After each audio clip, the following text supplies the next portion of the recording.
I would first like to thank all of you for being here, both in person and on Zoom. This is our final installment of the series from the Bathwy and Patent-Free Library titled Acknowledging Our Past for a More Inclusive Future. The series was made possible by the Maine Speaks Grant Program from Maine Humanities Council and is co-hosted by the Patent-Free Library and Bath Area Family YMCA. My name is Jacqueline, and I represent the Bathwy Diversity, Equity, and Inclusion Committee. And I'd like to also thank Hannah Lackoff of Patent Free Library and Mariah Hope and Bunny McBride from Bathwy for their dedicated efforts towards bringing this series to fruition. I'm thrilled to introduce our esteemed speaker this afternoon, Julia Bouwsma, the current Maine Poet Laureate. Her talk today is titled Our Arms Spread Out Around It All. Julia, in addition to being a poet and homesteader, is also the director of the Webster Library in Kingfield. Julia Bouwsma is a distinguished recipient of numerous accolades, including the Maine Literary Award for Poetry Book in 2018 and 2019. And the Poets Out Loud Prize for 2016 through 17, and the Cider Press Review Book Award in 2015. Today, Julia will share her evocative poems inspired by Malaga Island and delve into the historical significance of this place in relationship to our current situations in societal context. Please welcome Julia Bouwsma.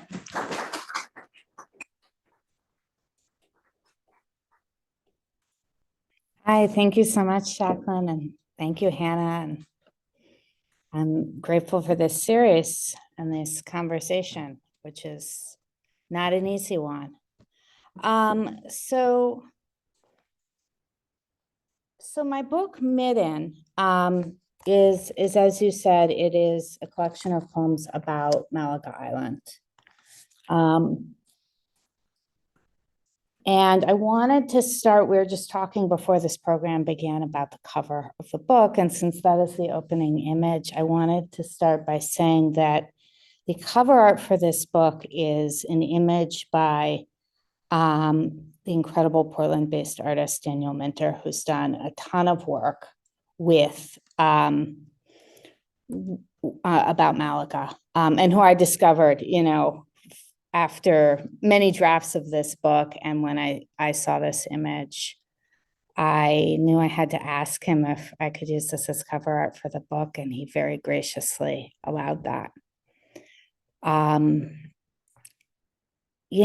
there are a lot of images in the book, and this is an image that's in the very beginning of the book, just a map, because people here are fairly local, but not everyone would know where we're talking about, right? So this is an old map of Casco Bay from, I think it's from like 1907 or something like that. And then, oops, I was moving these before and now they're not moving. Okay, I'm sorry. There we go. And then, of course, just to zoom in and show you Malaga, really to understand that the village and the people who lived there were really just in this one piece of the island, on the north end of the island. And then to look at the proximity of the island to the mainland, which is about a mile, I think. I've been to Malaga at least 5 or 6 times now, and went a number of times while writing the book, and have been a few times since as well. And okay, wait, there we go. So this is an old image that shows you again that proximity. The idea that you could really see what I think often felt like different worlds to people, but just across this little stretch of water. I think this image is from the book called The Shame of Maine by Stephen Mitchell, which is a little tiny paperback book that was given to me early in my investigation of Midden, of Malaga, I'm sorry. So I first heard about Malaga in 2006, and it was just a little anecdote that my father-in-law told me about meeting a descendant. And then I saw a little PBS snippet about it. It was like a 10-minute thing. And then, it's like when you learn a new word and then you start hearing the word everywhere. So there were just these little things that kept coming up. And I was doing some student teaching in the local elementary school at the time. And the librarian gave me a photocopied, I shouldn't say this probably because that's probably a copyright issue as a librarian myself, but photocopied the Stephen Mitchell book for me. And then also a photocopy of, it was called The Story Behind the Words, and it was also by him. And it was put together all of these old newspaper articles, all of these things from most of them, I would say, from the Bath, like probably 75% of it was from the Bath Independent. But all of these old newspaper articles at the time, which was incredible because the language in a lot of those articles was really devastating. So I wanted to start, let's see. So this is an image of the village on the north end of the island. I wanted to start with this poem, The Story of Fire.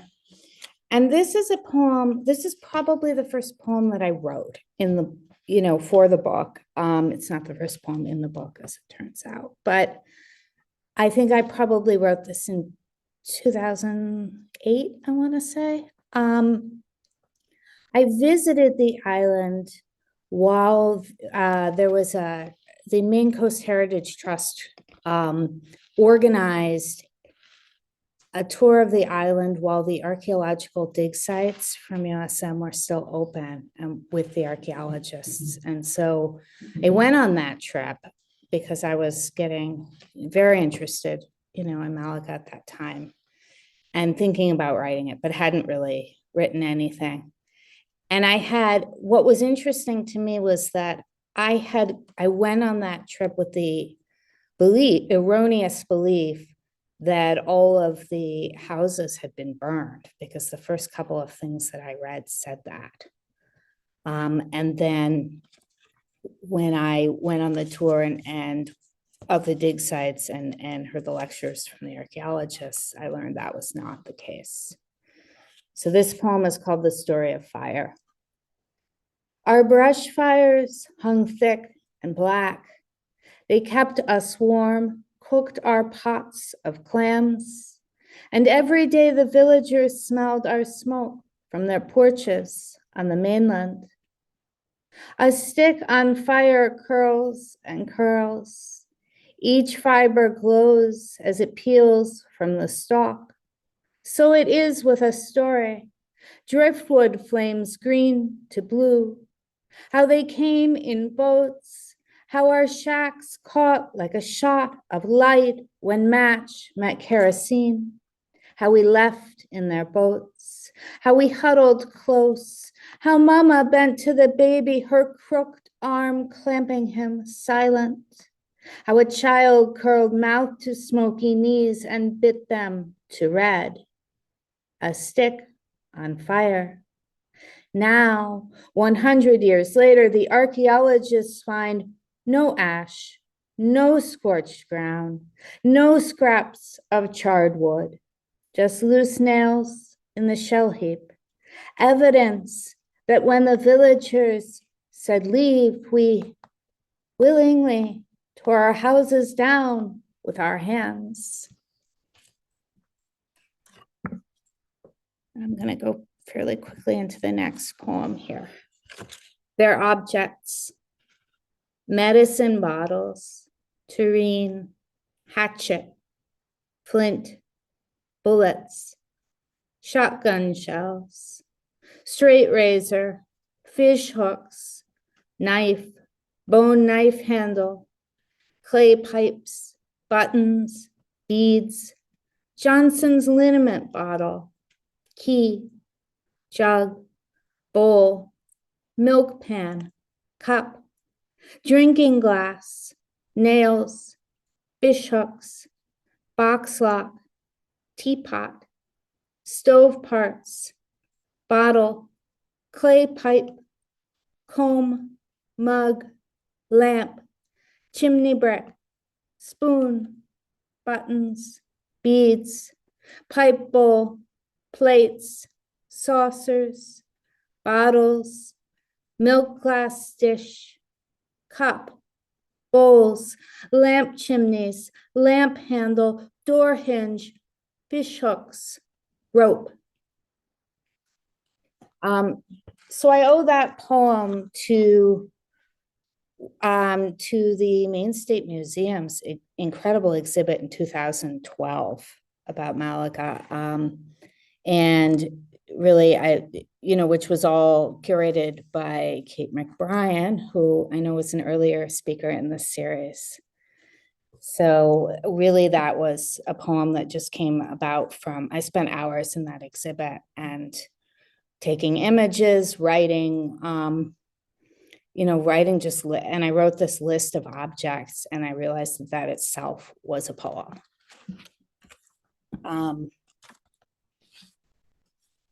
So another thing so this is just an image that I find really moving, but I don't know who the children are in this. I've always seen this image listed as unidentified Malaga children, so I don't really know. But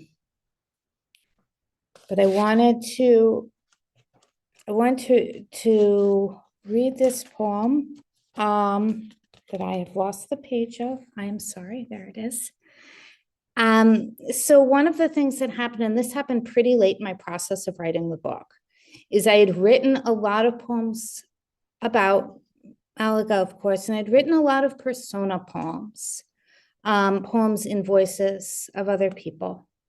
And what I didn't have yet, because it was the hardest piece for me of writing this, but I knew I had to, in order to write about Malaga ethically, I also had to understand why I was writing about it and what that meant, and really interrogate myself about whether I had the right to be writing this story, what my motives were. And I ended up doing, so I had to in order to write the book well, I had to write myself into the book, which was really a powerful thing for me to realize, because when I started writing the book, I'd written this very personal first book of poems, and I thought, I'd like to try writing not about myself, But I discovered that it's Adrienne Rich that the political is personal, right? And so I had to connect that. And so I had written this series of unsuccessful poems, and then I showed the book to a poet friend, and she said, "What about Letters to Ghosts?" And so I ended up repurposing those unsuccessful poems into Letters to Ghosts. So this one is called Dear Ghosts.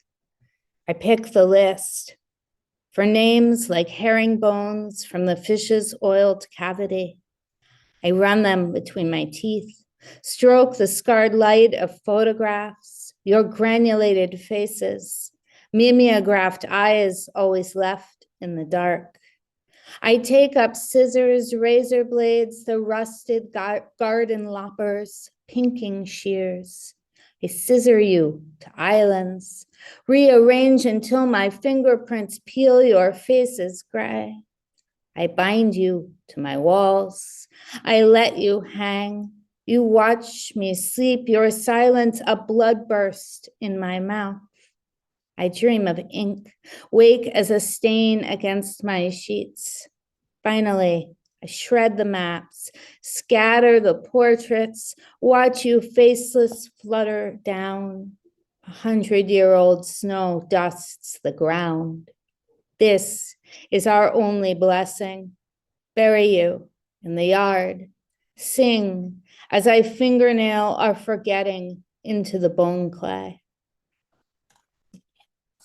Some of the imagery here is metaphorical, but when I worked on this book, I had images up all over the walls in my workspace.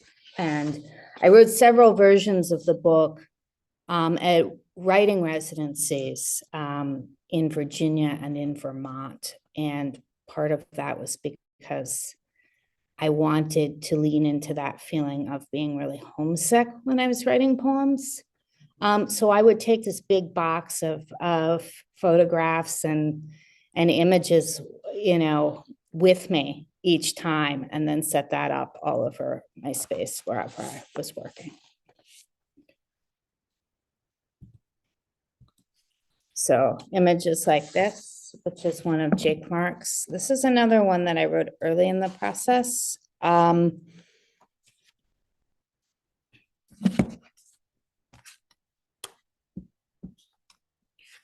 And so I just wanted to give you a couple of poems that were written directly from photographs as an example of this.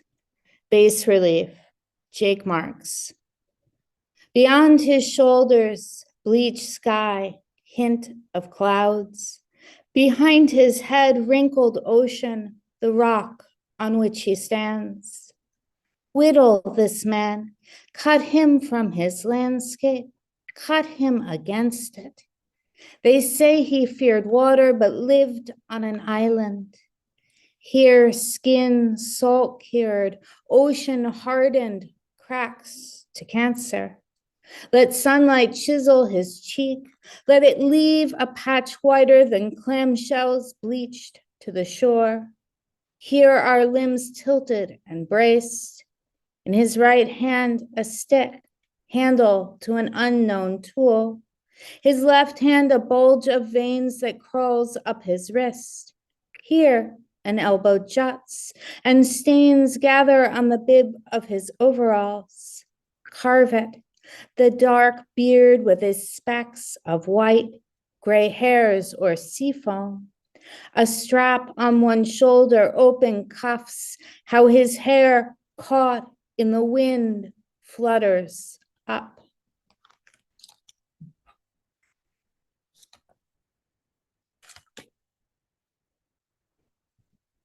And so, of course, the images associated with Malaga are really complicated because many of them were used in such painfully exploitive ways. And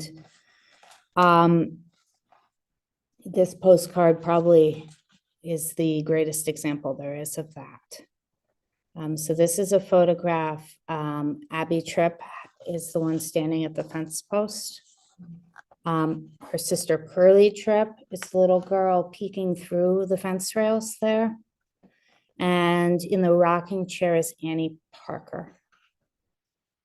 And this postcard was this image was taken, and then this postcard was sold with the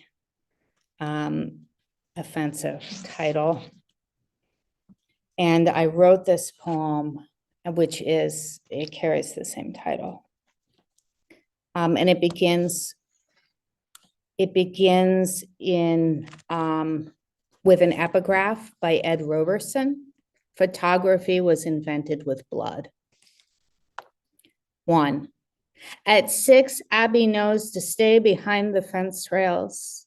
Though she twists up on the corner post, tries to grow her body bigger, keeps her eyes down. Things you do in front of any strange animal. Every step of this yard is hers. The hills her bare arched feet press into graveled clay make a map of her flesh, a geography of peeled sunlight and cedar bark. But the arm holding the black box to the white man's eye casts a shadow over the grass, the daisies, fades them to flour sack.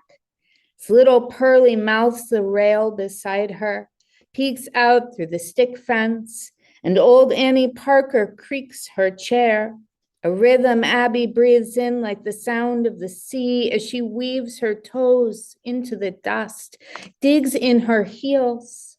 She could follow her feet out of this gate, scrabbling over rocks and broken shells to the bay. Instead, she braids her palms to the top of the fence post, elbows bent to the rails, torn dress falling all around her, loose and streaked as eider wings. The white man lifts his black box again, says, "Stand still."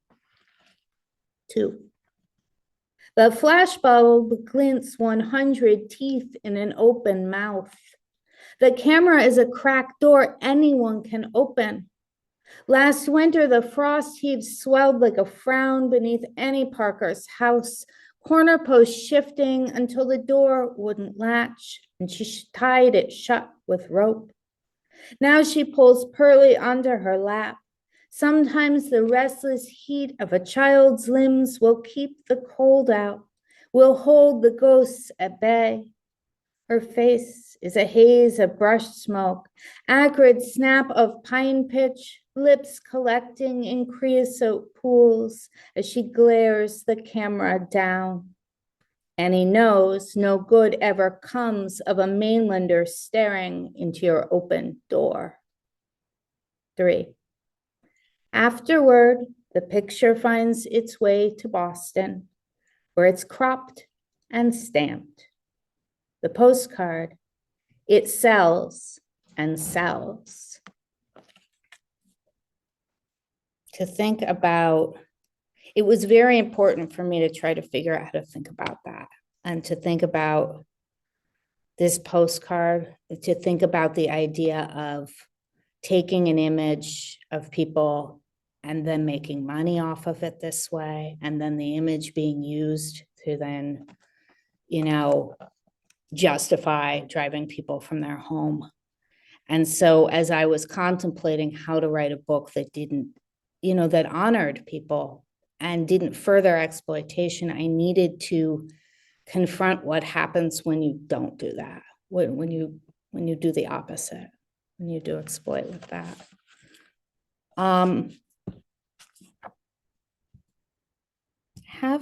So this is an image. I don't have a specific poem that goes with it, but I feel like chronologically this is important. So this is another image from that book, The Shame of Maine. And this is, these are missionaries who have come to the island.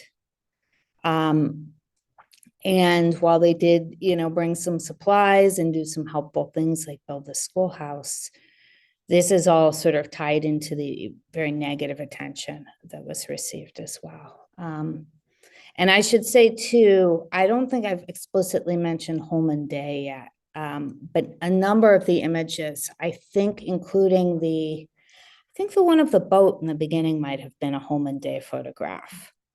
And so Holman Day wrote this article in 1909. It was published in Harper's in 1909 called The Queer Folk of the Maine Coast.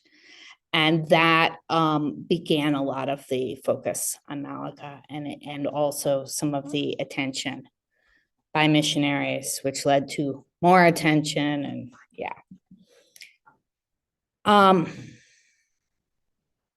all of which culminates in Governor Plaisted visiting the island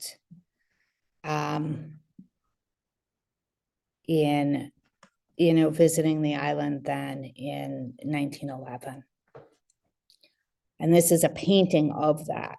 I think this is a photograph of a painting of that. But famously, so this image shows the official governor's party going up to the schoolhouse. I wrote a poem about this day and this event, and I wrote it. This was one of the sort of bigger liberties that I took in writing this book. I wrote it from the point of view of his wife, of Governor Plaisted's wife, Frances Gulliver, who did accompany him for this visit to Malaga on July 14th, 1911. And I have never really found much about her, so I don't really know what her position was on any of this. I made her a little bit ambiguous in my rendering. I didn't want to let her off the hook. I see her as being very complicit, but I wanted some characters who weren't straight villains because I wanted that, I wanted the middle ground, right? Who's the person who shows up and is there and doesn't say anything, but knows it's wrong, right? This is called No Man's Land. And it's written from her point of view, as I said. At dawn, the hard step stride of polished boots on granite ledge as the sloop unloads. We cross the rock, and the shacks rise into our gaze, weathered boards rasping salt gusts. The governor paces into the wind, adjusts his hat, does not look back at me. We ladies know why we're here. We cluster like gulls, whisper in hushed tones, blush as our husbands strut the row of battered shanties, each unpainted door they throw open with a bang. A yellow dog scratches for scraps, hens cobbling beside him, unaware. A tall, dark woman scowls from her doorway, a frizzy-haired child clinging her skirts. Gustavus's wife tells me she can't believe I wore white to this no man's land. The other black bonnets agree. I am the only one not dressed for a funeral. At the schoolhouse, the children are all round eyes, fastened smiles, pressed into blouses for inspection. They open their mouths in song. The governor recites on the necessities of moral living. Bloat red, spit flecking his mouth as he preaches. I stare at the horizon of my husband's neck until the nausea rises, avert my gaze. On the boat ride back, he will bellow over the breeze, puffed, ruffled breast huffing to the other men. The best plan would be to burn the shacks down with all their filth. We'll stare back at the land, little skirts slipping between the spruce trees, my husband's words drifting out on the wind, conditions there, not credible to the state. The children, silent watching, will follow us as the sloop turns the bend, and we ought not to have such things at our front door. Later, we return to the hotel in Bath, change for the theater. I peel out of my white dress, now stained with dust, to see a ring of mud that will never wash out of the hem. So I used pieces of his actual quotes in there. I want to read, okay, 25. I skipped in the order. There we go. Perfect. So this next poem is one of a couple I wrote about the children in the school. So this is the children going to school. And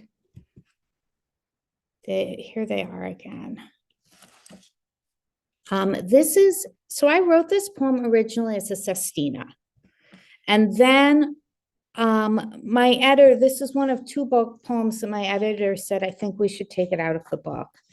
And I said, give me a chance, I have an idea. And what I ended up doing was erasing huge chunks of it. So a sestina is a poem of 6-line stanzas, where each line has a specific ending word and the order rotates throughout the poem. So you have six stanzas of 6 lines each, and then there's a final stanza called the envoy, which is 3 lines and has all 6 words in it. And I don't remember what all the words are now because I took them out. And I took a lot of other words out too. So if you, I don't know if this will work for the Zoom, but if you see the book, it's an erasure of my own poem. Sestina fragments. Our teacher prays for bread. It begins with an epigraph from the Bible. Whoever believes has eternal life. Your fathers ate the manna in the wilderness and they died. John 6:47-49. Teacher, show us how to eat without crumbling. Bread, she says, a gift from and we must all eat. Our teacher, her head with her hands. Someday we will be, from hunger that crawls belly to soul, sweet salt will not, that other world for which now we must chew. Teacher at our side, we hold dried fish. Pencils are sent. Women work for our fingers cramp, we will be. The letters we copy, words God willing, one day ladies, white houses, pass them on glistening china. We love teacher, and in our heads she is. Aloud sweet hymns, voices pitched to, tongues aching for. The men, the state say we cannot be. Recite in the schoolhouse, we pass the cups. Teacher has taught us to. Before teacher, the land but now we sing our heads back for so much we can. Wallpaper, garden seeds, we thank you. New quilt, scraps, the church ladies, a barrel, our Sunday. Teacher says sea air sours, and our island world can be hard. Newspapers write, we cannot be. Eyes, sad is she, for our salvation calls. Sometimes we wish we'd never. Dear teacher, our voices, with yours as we, for all the times, the voice, rising our throats, our fate we have learned.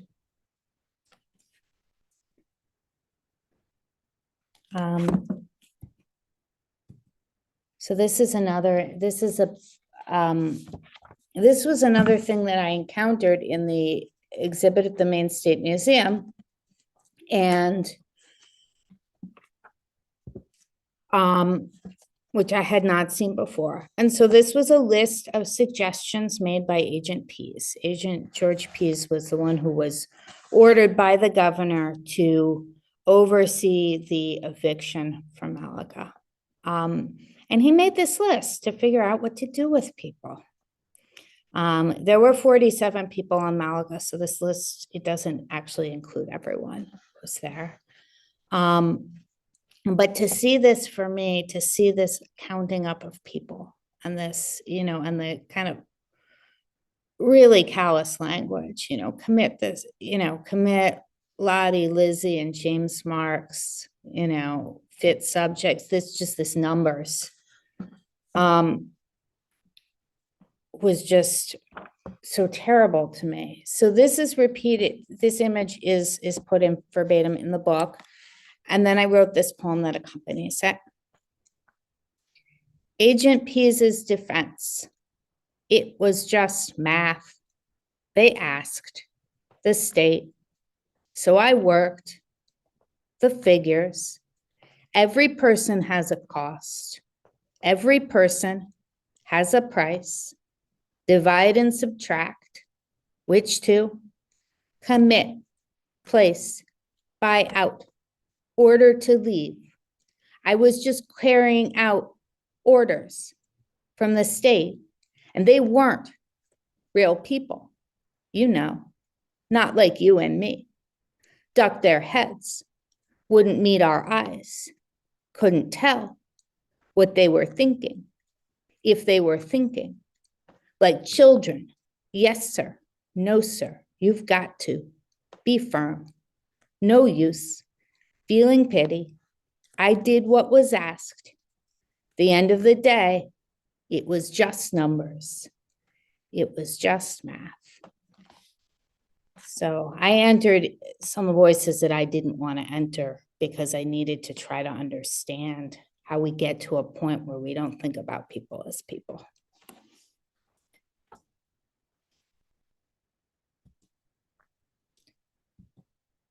This is an image of John Eason, who was a carpenter. And my partner is a carpenter. We've been for many years building. He's been building a house for many years, a garage and then soon a house. So I know firsthand, what it means to be able to build your own house, what that is. So the idea of building a house for yourself and then being responsible for taking it down, for unbuilding your own house, was something that really struck with me. This poem is called, John Eason was also a preacher on the island, and this poem is called John Eason Stops Preaching. One time I slid from a ladder. When I hit ground, my breath arced out of me, vertebrae wheezed, teeth punched right through. Today the nails are backwards screaming. Split boards pop and fall in a heap beside my unbuilding. Ever suck in a great gulp of air on a 15 below night? It'll burn a hole right through your lung, leave you doubled up, gasping, spitting blood on the barn floor. The Lord left me today. All those years inside my body, like my breath, was his house. One of the newspaper articles I read said John Eason has stopped preaching because he's too sad, basically. I'm paraphrasing it slightly.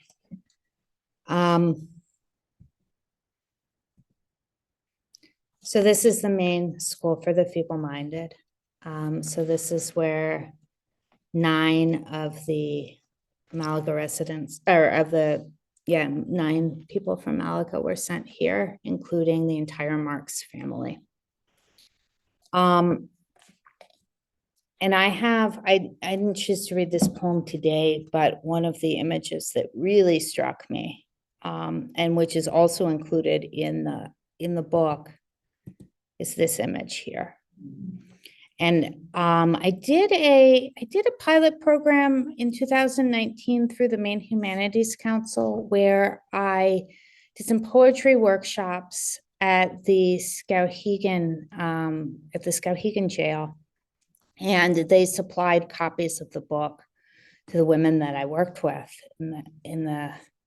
there. And so when they first saw this image, the first thing they said was, well, they have pillows, because they didn't have pillows.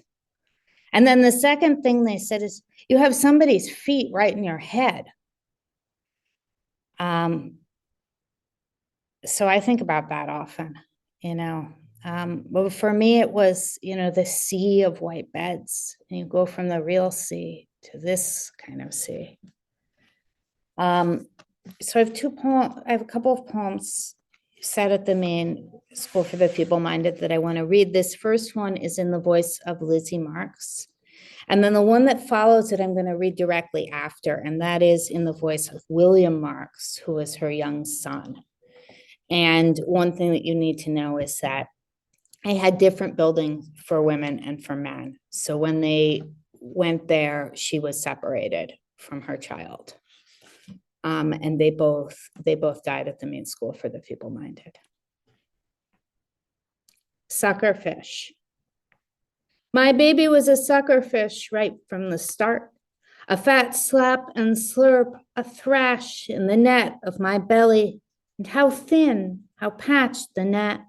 That summer I stumbled so full of him each morning down to the shore, nausea, a thundercloud about to split as I heaved into the ocean, jack smelts gathering to bite my toes, puked last night's potato scraps into the sea, drooling, lifted my skirts, not caring who could see, and thought to myself, Lizzie, you've got yourself a sucker fish inside of you. He'll eat you whole if it's the only way out.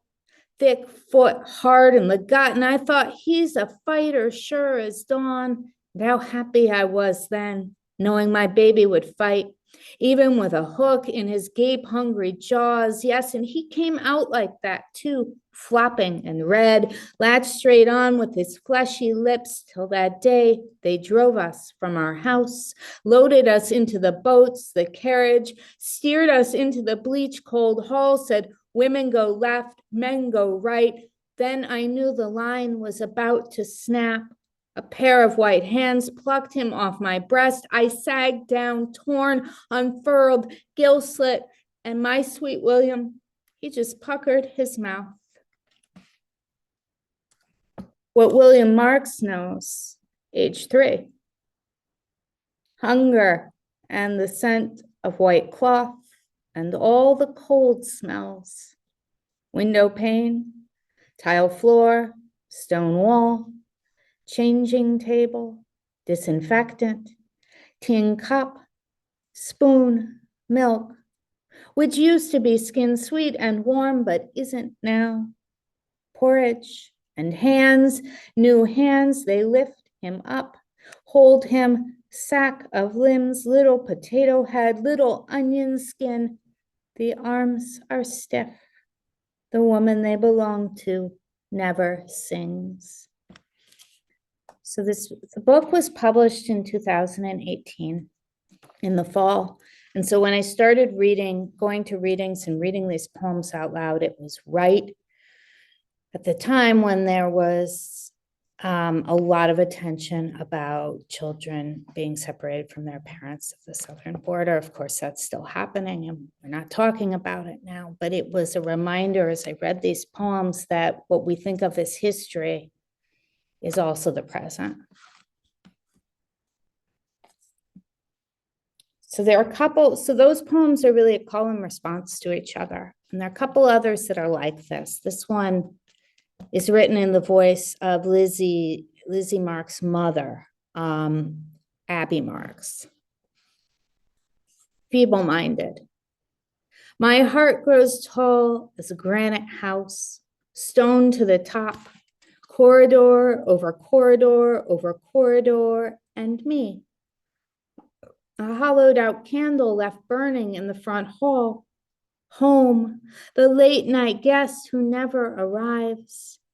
Hear the whisper, like floor drapes, I sweep the dust behind. There are places for people like you. I've been here so long, my mind is a lost room. Boots squeak and bleach, rusted latch sticking the trapdoor. Memory, a scrap of cotton I fold and fold until the fabric strips the scent from my palms. If I don't make it out, tell my daughters their mother's skin is an abandoned shed, grayed pine and dry rot, but inside holds the taste of salt cod, the sweet clotting of blueberries drying on tin roof sun. Tell them to jimmy the lock, to search if they can. Their fingers will remember. Tell them, find it. I still have the map. And so the poem that in my mind answers this poem is this poem, which is in the voice of Lottie Marks, Lizzie's sister. And Lottie was the only person who was committed from Malaga Island who made it out, although she would not speak of her time there. Lottie Marks' dreams escape. Around 3 times like a tornado, scatter myself empty as a torn dress in summer wind. Now this whole roll of green hill is the sea, and running is swimming through uncut hay, sweet as a kelp stretch. Once I'm gone, nothing will stop me, not bare feet stubbed bleeding, nor my sweat speckled like sea spray, and lungs will feel no sting, will be full luffing sails in the breeze. Every acre I cross a pearl in my mouth. Once I'm gone, every sky will shimmer like a flung match over water. Goodbye, land of gray, ice-soaked baths, white canvas mousetrap, black belt swinging like a black snake gone. Already, I feel the sun grazing my face. Witchy grass, tell it to me in a dream. Soon, soon, the backs of my legs will remember you. This is another postcard. I put this in for contrast, really, because you have, the image of what it looked like, and then this with the color that. Oh, gosh. Okay. So we just have a couple more I'm gonna do. And this is Lottie's stone. And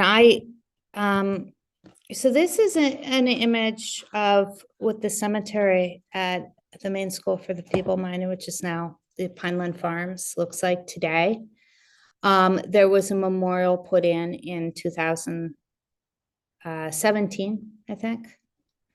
And this lists, all the people who are committed to the Maine School for the Feeble-Minded, but it also lists the people who were buried there when they dug up the cemetery on the island. And there were 18 graves, which they combined into 5 caskets and buried unmarked there. So this memorial is also for them.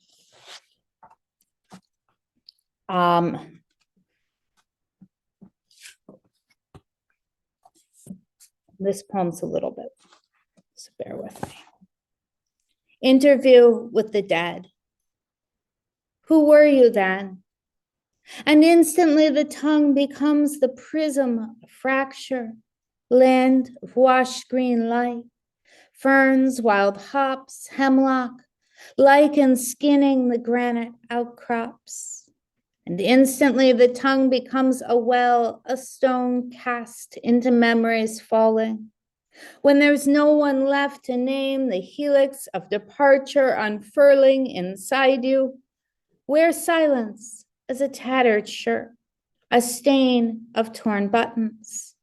We carried it in our spines, and anyone could see it when we walked.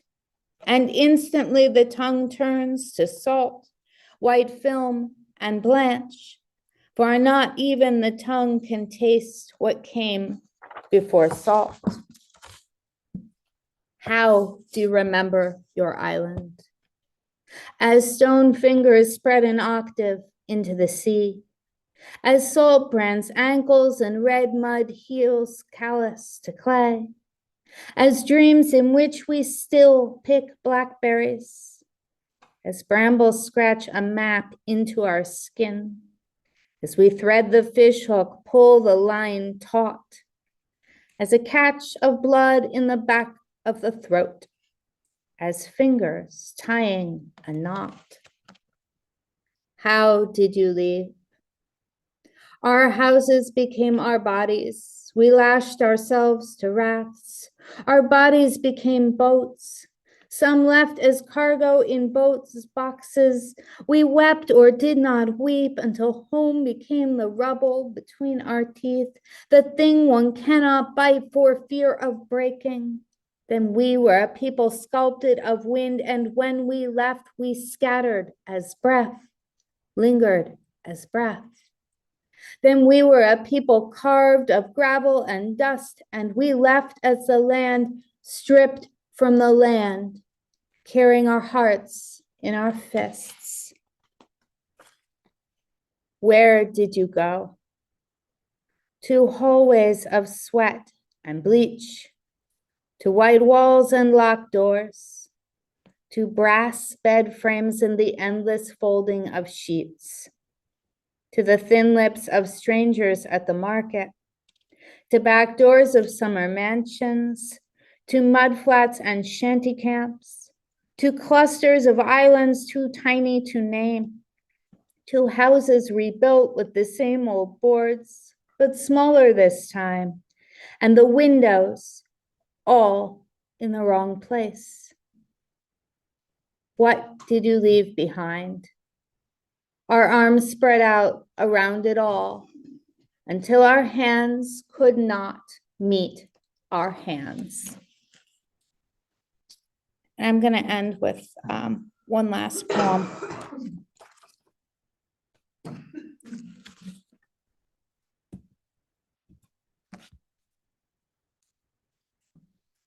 And this, I'm just going to end with another Dear Ghost poem. Dear ghosts, because you are dead and restless, you leer at me from the darkened tree line, howl from the closet with no door.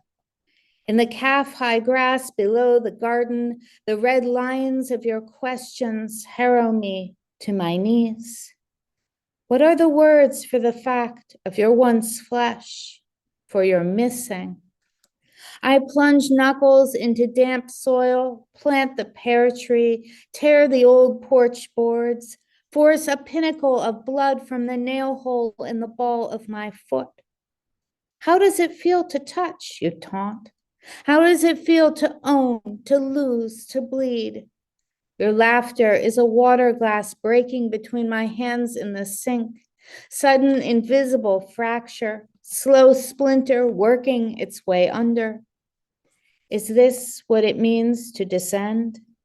Stories cut straps into your flesh, burrow your skin with welts. But if you erase a story, if I press my arms tight to the door frame, then step away, my arms will try to fly from my body. So those are all the poems I have for you today. But I'd be happy to answer questions or talk about anything that you want to talk about. I hope we have time to. Go into these stories, and how did you work through like the emotional experience that's like secondhand trauma? Yeah, you know, at the time I didn't think about it very much because it was painful, but I just thought it should be painful. You know, I was like, something should hurt, and this is necessary work, and it needs to be done. And I think I can do it, and I think I should do it. And I think poetry is a medium that is exquisitely well equipped for dealing with difficulty and messiness, because we're using language in this compressed way where we can shove our sorrows and our joys and our horror and our beauty right up against each other and feel it all at once. And I think we need to feel that way. We can't allow ourselves to compartmentalize our feelings, because I think when you compartmentalize, you end up with the kind of logic, right? In the Agent P's poem, you end up with that compartmentalized logic where you can justify genocide. So to me, it did hurt, and I felt it should hurt, and I leaned into that to write the poems.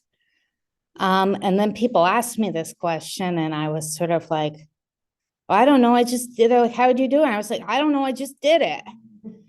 But I will tell you that I think it was harder than I think I acknowledged right up. Now having some distance between now and when I wrote those poems, I haven't written persona poems really since that book. I think there was something really draining about that was, I should acknowledge, to myself that it was hard.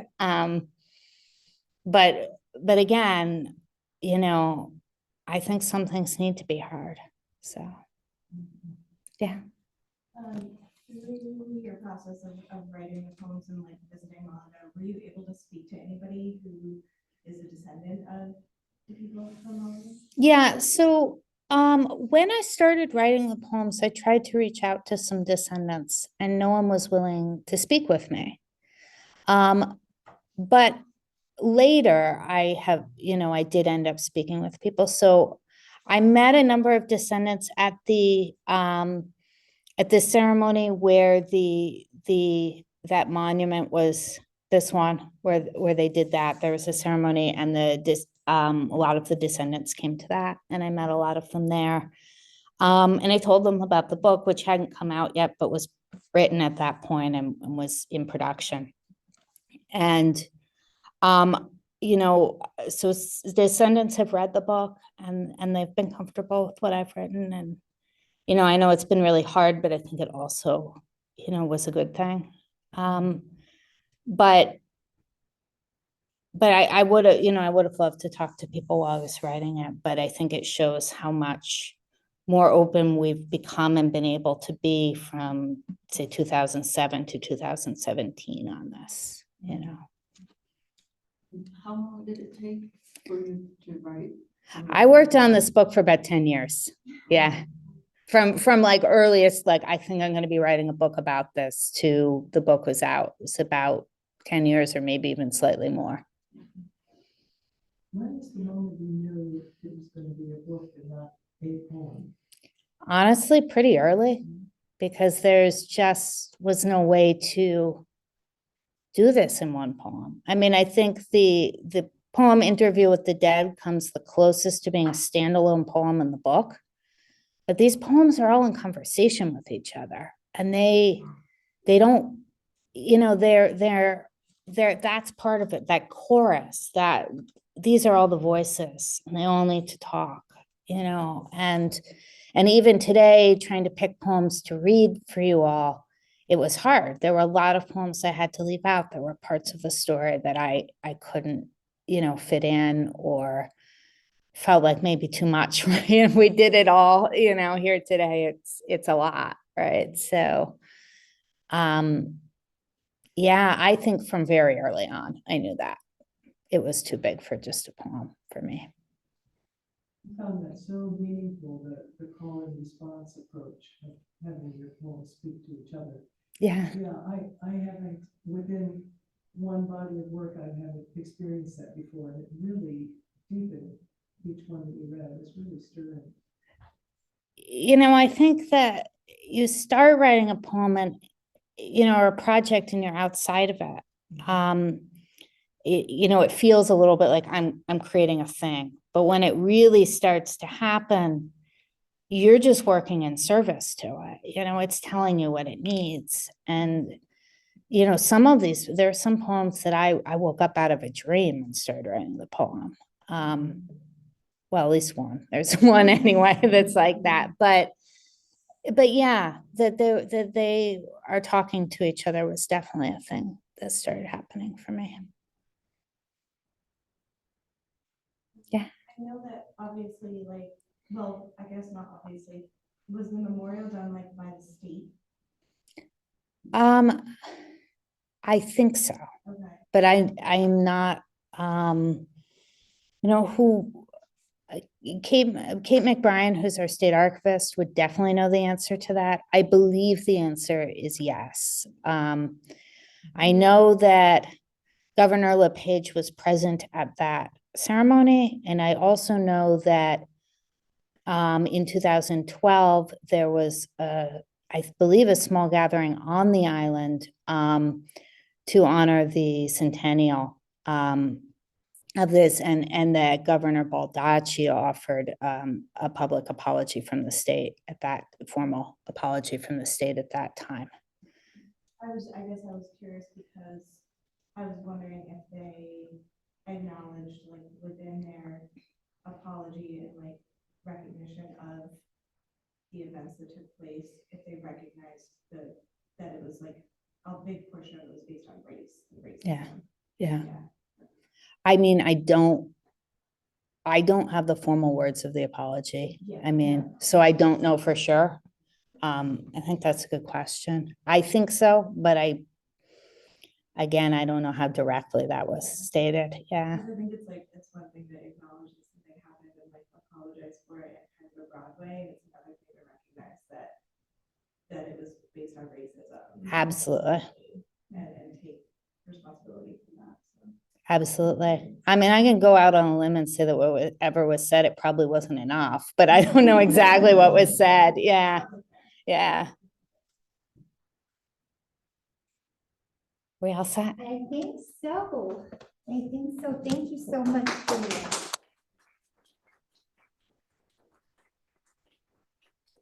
Thank you all for coming. Julia graciously fulfilled my request for her to bring books to sell. So Midden will be for sale at the back of the room should you be interested in buying. And thank you again to Hannah and the Patent Free Library for co-hosting with the Bath YMCA. Thanks so much.